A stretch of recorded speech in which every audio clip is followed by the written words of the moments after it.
बाघमारा कांड के बाद धनबाद पुलिस रेस है। ताबड़तोड़ छापेमारी की जा रही है। धरपकड़ की कार्रवाई तेज है।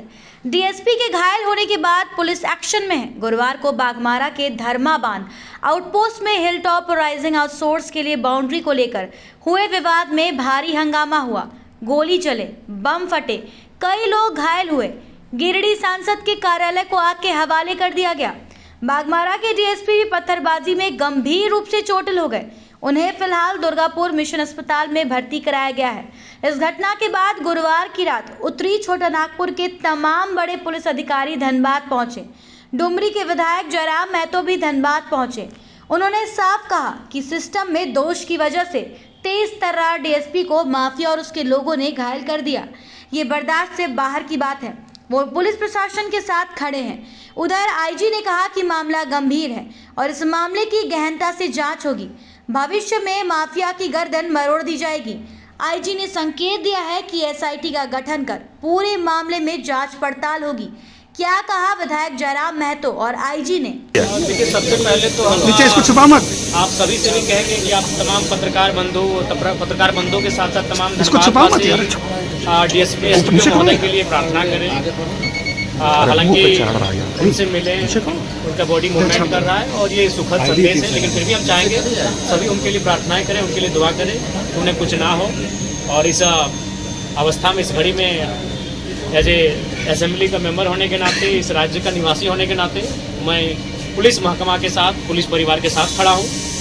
और मैं भी प्रार्थना करता हूँ, मैं भी दुआएं करता हूँ कि डीएसपी महोदय आदरणीय बड़े भाई पुरुषोत्तम सिंह जी शीघ्र स्वस्थ होकर हमारे बीच उपस्थित होंगे।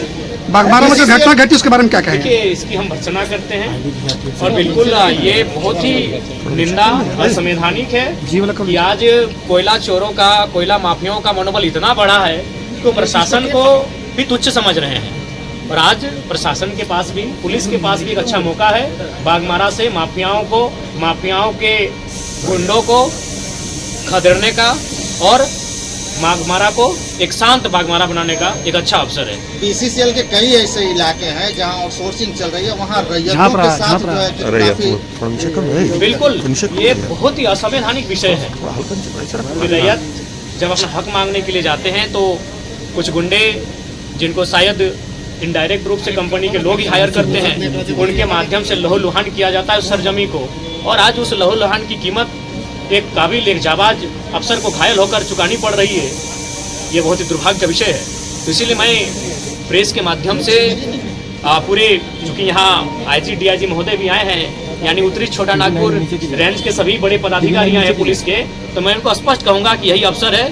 बाघमारा जैसे जितने भी एरिया जो माफियाओं के संरक्षण में है, जहाँ माफियाओं की गिरफ्त में है, उन एरियाओं को माफियाओं के चुंगल से आज़ाद कराएं। और बिल्कुल डीएसपी महोदय स्वस्थ इलाज का लाभ लेकर जब स्वस्थ होकर फिर से चलने के लिए अपने बाहर घर से आए, उससे पहले माफिया जेल के अंदर होने चाहिए। सर, अभी उसकी स्थिति क्या है? क्योंकि आपने उनसे मुलाकात दोषी हम कहीं ना कहीं सिस्टम को मानते हैं, चाहे उसमें ब्यूरोक्रेट्स रहें, विधायिका के अंग रहें, सबकी मिली भगत है। हो सके बिल्कुल जो सिस्टम में, जो भारत का लोकतांत्रिक सिस्टम है, उस सिस्टम को हम दोषी मानते हैं। उस सिस्टम में इतनी ताकत नहीं है कि माफियाओं का मुकाबला कर सके। आज माफियाओं का मनोबल इतना बढ़ गया है, कोई एसडीपीओ को पत्थर से मार रहे हैं। ये बहुत ही दुर्भाग्य विषय है, ये निंदनीय विषय है। सत्ता पक्ष का आदमी लग रहा वो।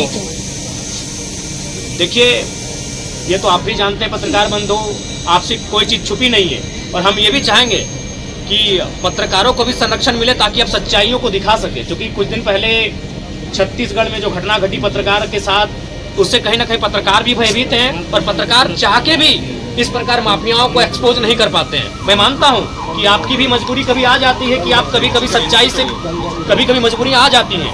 इसीलिए आज जब पुलिस के साथ हमला हो रहा है तो पत्रकार भी कभी असहज महसूस करते हैं। और हाल फिलहाल छत्तीसगढ़ में घटना, बहुत ही दुर्दांत घटना हमारे सामने आई है। पत्रकारों के लिए सदन में क्या कुछ बिल्कुल इस बार जो सदन हम जाएंगे तो पत्रकार, वकील, तमाम उनका भी प्रोटेक्शन एक्ट का हम जिक्र करेंगे, उसे सदन में उठाएंगे। और फिलहाल तो हम आज पूरे उत्तरी छोटा नागपुर रेंज के तमाम जितने भी पुलिस प्रशासन के पदाधिकारी हैं, अफसर हैं, उनसे मैं स्पष्ट कहूँगा ये मौका है। डीएसपी महोदय को ठीक तो होके आएंगे ही, वो मूवमेंट कर रहे हैं। सुखद एक पॉजिटिव संदेश है हमारे लिए। वो ठीक होके आएंगे ही, लेकिन वो ठीक होकर जब ड्यूटी ज्वाइन करने से पहले तमाम माफिया जेल के अंदर होने चाहिए, उनके एक एक शागिर्दों को जेल के अंदर उनका हिसाब होना चाहिए। आप एक विधायक के रूप में मुख्यमंत्री से लिखित शिकायत करेंगे इसमें? बिल्कुल, अभी जस्ट हम घर जाएंगे, हमने अपने असिस्टेंट को इसकी सूचना दे दी है। वह हमारे केवल हमारे हस्ताक्षर का इंतजार है, वह ड्राफ्टिंग करके हमारे लेटर हेड में इस विषय को रख चुके हैं। ये बहुत ही गंभीर और संकीर्ण मामला है कि एक डीएसपी महोदय के साथ इस तरह का वारदात हुआ है। चलिए, थैंक यू। उनका स्थिति तो अभी स्टेबल है, लेकिन क्रिटिकल है। इधर इलाज चल रहा था, उनको सभी वाइटल पैरामीटर सब नॉर्मल है। सिर पर चोट लगा है, थोड़ा सा सिर पर क्रैक भी हुआ है। उसको फर्दर ट्रीटमेंट के लिए उनका परिवार तरफ से रिक्वेस्ट किया गया था कि उनको दुर्गापुर में ले जाना चाह रहे हैं।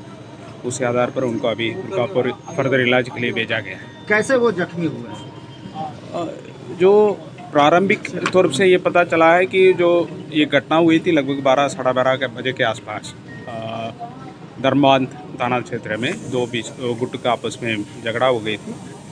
उसके रिएक्शन में फिर मधुबन थाना क्षेत्र में एक कार्यालय को आग से जला दिया था एक ग्रुप के द्वारा। उसको देखने के लिए इन्होंने गए थे।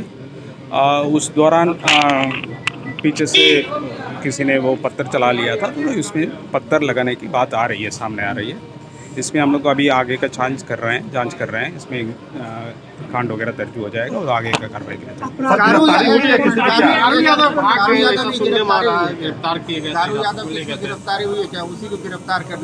अभी सब हम तो इधर हॉस्पिटल में आए हैं, सब कुछ देखे हैं, अभी जाके उसको रिव्यू करेंगे, उसमें क्या प्रगति। एक सवाल उठता है सर, जब पुलिस सुरक्षित नहीं है तो आम जनता कैसे सुरक्षित रहेगी? क्या कहना है इस पे आपको? देखिए, हमारा तो लॉ एंड ऑर्डर की स्थिति को संभालने के लिए हम लोग जाते हैं। उस समय पर किसी आदमी ने पीछे से पत्थर लगा दिया तो किसी के सिर पर भी लग सकता है, तो उसी हिसाब से ये लगा है। ऐसे नहीं है कि पुलिस असुरक्षित है। हमने ड्यूटी के दौरान कई राउंड गोलियां चली है, बम चला है। वो पहले का घटना है, इसी घटना का पहले का है। जो डीएसपी साहब का चोट लगा है उसका पहले का घटना है। अभी कहाँ भेजा गया उन्हें इलाज के लिए?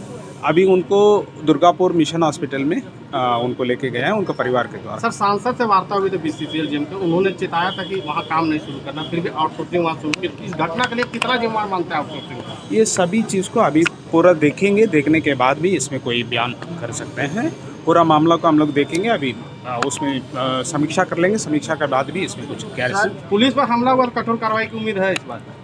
जरूर होगा। किसी के ऊपर भी किसी तरह का कोई हमला होगा तो पुलिस की तरफ से ये मान लिया जाए कि अपराधी अब बख्शे नहीं जाएंगे?